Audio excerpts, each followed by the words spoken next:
Los muros no perdonan. Dentro de la prisión de máxima seguridad HMP Wakefield, la llamada Mansión Monstruoso, una vida de fama mundial y la depravación más oscura llegaba a su fin. Un final violento, anunciado casi. Sí. El sábado 11 de octubre de 2025, la rutina de la cárcel se rompió. Un ataque brutal. Y la víctima, Ian Watkins, el ex líder de Lost Prophets, ya caído en desgracia. Hoy nos metemos de lleno en las fuentes que cuentan esta historia tan sombría, desde su ascenso hasta ese final impactante. Queremos entender qué revela todo esto sobre la fama, la justicia. Y las instituciones, ¿no? Es una trayectoria muy compleja, toca puntos muy sensibles, el estrellato del rock, claro, pero también fallos institucionales tremendos. ¿Fallos en qué sentido? Bueno, tanto la investigación inicial como veremos como dentro del propio sistema penitenciario. Y además, la cruda realidad de la vida en una prisión así, de máxima seguridad. ¿Qué tipo de fuentes tenemos para analizar esto? Tenemos crónicas judiciales, informes basados en fuentes policiales, también penitenciarias, y análisis que se hicieron después. La idea es desentrañar las capas de esta historia. Entender cómo pudo operar tanto tiempo. Exacto. ¿Por qué fallaron los controles, digamos? ¿Y qué significó su final violento en ese contexto carcelario? Vale. Para entender la caída, hay que ver primero qué tan alto llegó. Cuesta, ¿eh? Cuesta conectar a Liam Watkins, figura pública, con los crímenes que cometió después. Totalmente. Hubo un tiempo en que los Prophets, y él como frontman, eran gigantes en la escena del rock. La banda se formó en Gales, ¿verdad? A fines de los 90. Sí, en 1997. Y su éxito fue masivo. Esa mezcla de rock alternativo, new metal, conectó fuerte. ¡Mucho! Millones de discos, giras por todo el mundo. Y un álbum número 1 en Reino Unido, Liberation Transmission, en 2006. Estaban, de verdad, en la cima. Y Watkins era el centro de todo eso. El vocalista carismático, la cara visible. Esa fama, esa casi adoración, le dio una plataforma enorme. Pero también, como revelan las fuentes, parece que funcionó como una especie de escudo. Un escudo. Muy efectivo, trágicamente.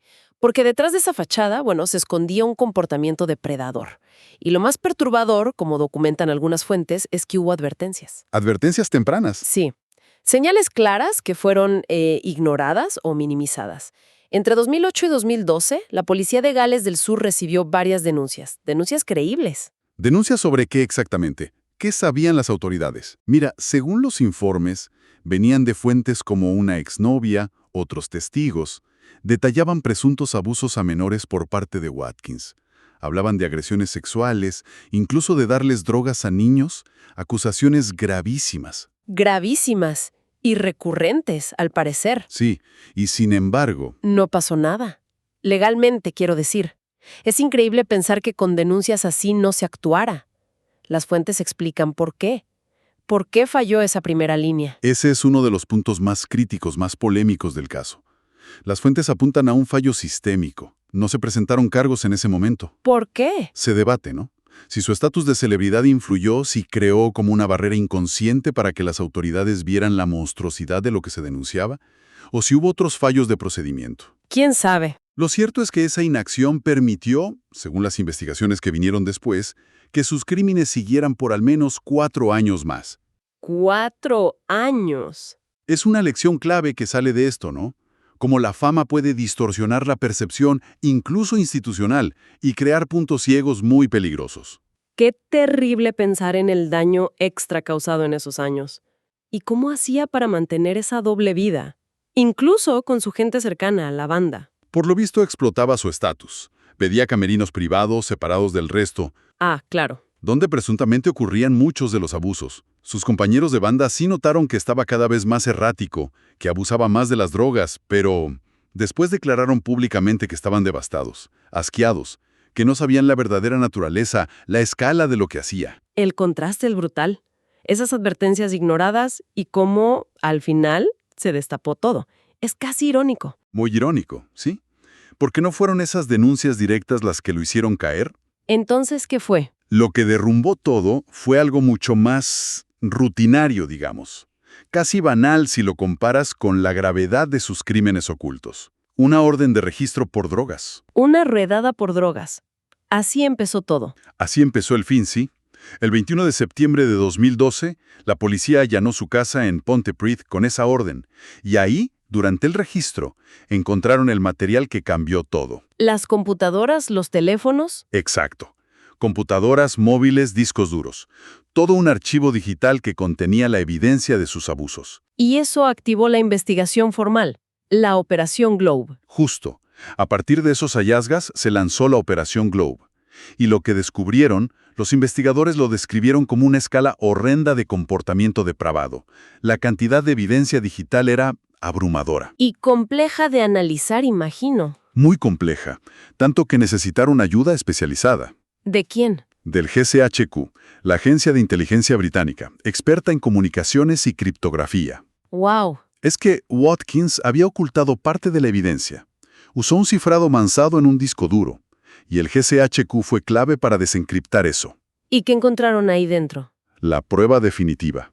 Videos explícitos de sus abusos, meticulosamente grabados y archivados por él mismo. Qué paradoja, ¿no? La misma tecnología que usó para documentar sus crímenes. Pues la que creó el registro imborrable que aseguró su condena. Él mismo generó la evidencia irrefutable. Escalofriante. A partir de ahí, todo se aceleró. Lo acusaron formalmente en diciembre de 2012, y los Prophets, la banda, anunció que se separaban en octubre de 2013, antes del juicio incluso. Se distanciaron por completo. Sí, claro.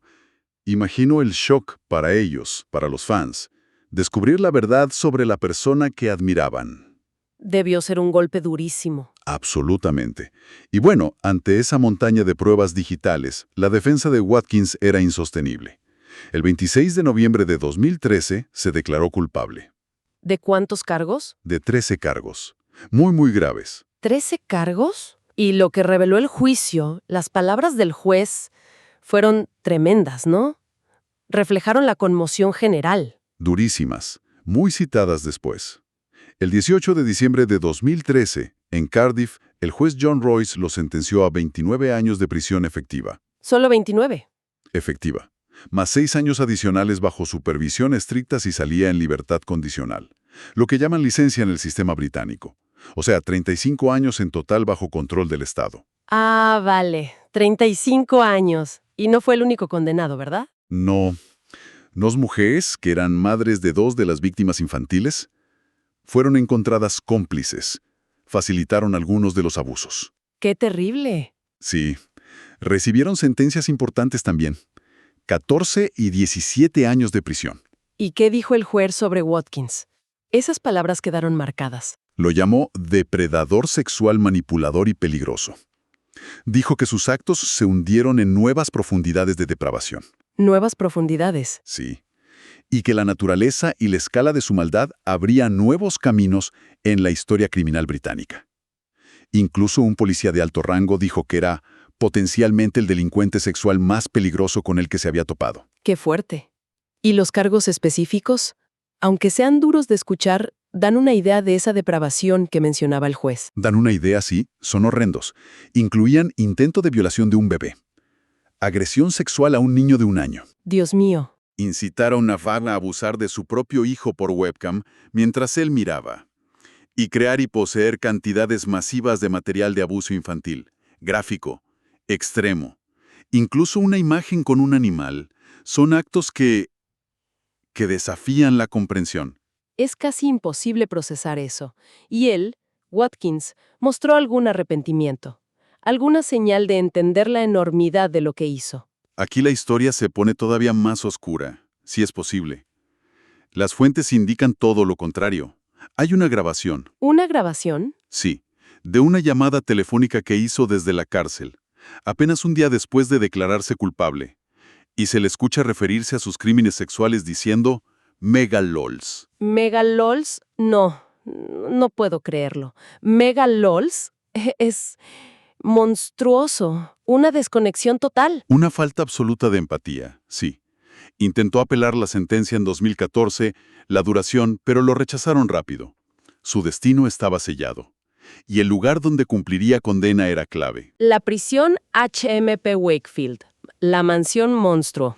Exacto, un lugar con una reputación temible. Alberga a unos 600 de los criminales más peligrosos del Reino Unido. Asesinos, terroristas, otros delincuentes sexuales de alto riesgo. Él mismo la describió así, ¿no? Sí, en una comparecencia judicial posterior, dijo que estaba llena de asesinos, asesinos en masa, violadores, pedófilos, asesinos en serie. Lo peor de lo peor.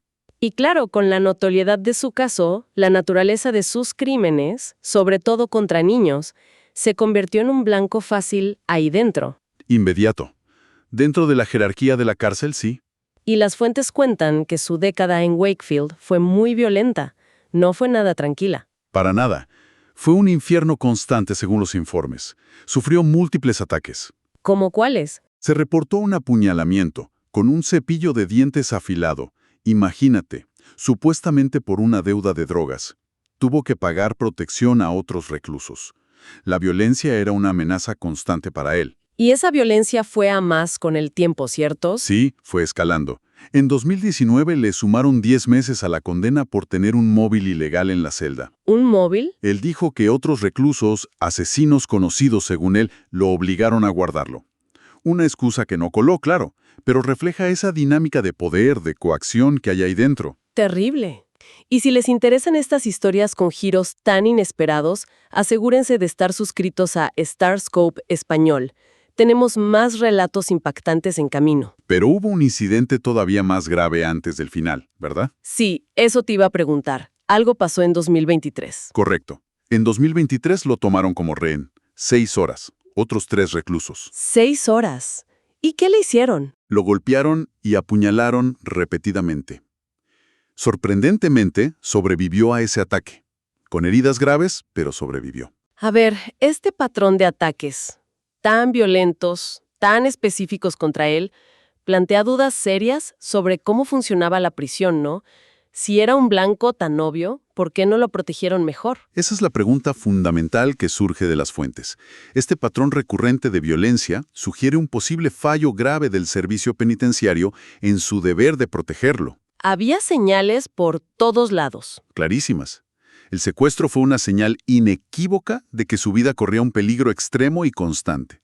Ahí vemos otro posible fallo sistémico, pero esta vez dentro de los muros de la prisión. Y lo más escalofriante es que él mismo parecía saberlo. Hay una cita suya que es premonitoria. Sí, es terrible por la precisa que fue. En una audiencia judicial anterior por uno de esos incidentes en prisión, dijo algo como: «Lo más probable es que alguien se me acerque por detrás y me corte el cuello». ¡Qué horror! Y añadió: «Esas cosas no las ves venir». Una profecía autocumplida, de la forma más brutal.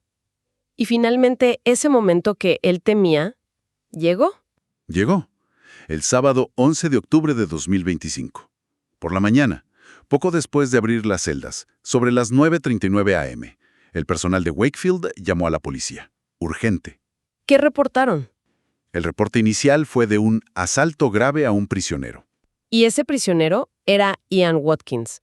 ¿Se sabe cómo fue exactamente el ataque final? Los detalles iniciales eran pocos, pero fuentes internas, citadas en los informes, hablaron de un ataque extremadamente brutal, chocante. ¿Brutal en qué sentido? Encontraron a Watkins con heridas mortales de arma blanca, lo declararon muerto ahí mismo, en la escena.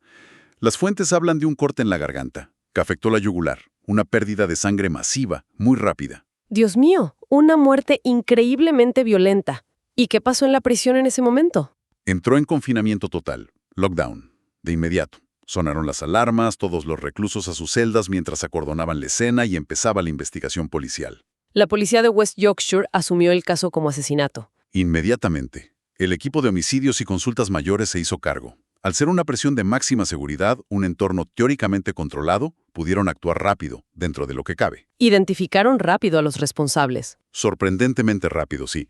En cuestión de horas, la policía arrestó a 2 reclusos, sospechosos directos. Horas. ¿Quiénes eran? Los identificaron como Rashid Gedel, de 25 años, y Samuel Dodsworth, de 43. ¿Tan rápido? Eso sugiere que el ataque no fue nada discreto, ¿no? Fueron acusados formalmente de asesinato. Comparecieron ante el tribunal el lunes siguiente, 13 de octubre. Solo confirmaron sus datos y quedaron en prisión preventiva, a la espera de más audiencias. La rapidez de los arrestos, la brutalidad tan abierta del ataque, como lo describen las fuentes. Parece apuntar a algo más que una simple pelea, ¿no? Exacto. Todo sugiere que no fue un acto que intentaran ocultar mucho. Muchas interpretaciones apuntan a que fue un ejemplo de la llamada justicia carcelaria. Justicia carcelaria. Un mensaje, violento, definitivo, ejecutado quizás sabiendo que todos los demás reclusos lo entenderían, siguiendo esos códigos no escritos, brutales que rigen ahí dentro. Un final espantoso, que cierra un capítulo oscuro, ¿no? Lo siguiente. La muerte violenta de Ian Watkins pone fin a una vida que fue del estrellato a la infamia total. Una vida marcada por traicionar la confianza pública de una forma inimaginable y por actos de depravación que cuestan asimilar. Historias como esta nos dejan sin aliento. Manténganse al tanto de todo lo que pasa en el mundo del espectáculo y sus sombras, presionando el botón de suscribir a Starscope Español. Y es que su legado musical, que alguna vez celebraron millones, quedó completamente borrado, eclipsado por la figura del monstruo. Ahora se le recuerda como uno de los peores abusadores de menores de la historia reciente británica. Cuyos crímenes, como dijo un juez, alcanzaron nuevas profundidades de depravación. Y este caso nos deja preguntas muy incómodas. ¿Cómo es posible que la fama enmascarara tanta oscuridad tanto tiempo? ¿Por qué fallaron las instituciones al principio? Con las primeras alarmas. Y también, ¿no?, sobre la capacidad o la voluntad del Estado para proteger la vida de los que tiene bajo su custodia, incluso a los criminales más despreciados. El peligro que corría Watkins era evidente, casi anunciado. Sí. Parece que, más allá de la sentencia de los tribunales de 2013, una forma de justicia mucho más primitiva, más final, se ejecutó entre los muros de la prisión. Por sus propios compañeros reclusos. Es un recordatorio sombrío de ese mundo paralelo y violento que existe dentro del sistema carcelario, con sus propias leyes implacables. Y nos deja reflexionando sobre la naturaleza compleja, a veces contradictoria de la justicia, del castigo. Y de las profundas fallas sistémicas que permitieron que una estrella cayera de forma tan espectacular y terminara de una manera tan brutalmente predecible. Han estado escuchando Starscope Español, donde descubrimos las historias que moldean Hollywood, la música y la cultura pop. Gracias por sintonizar. Y no olviden suscribirse para más historias que mantienen a las estrellas brillando o cayendo.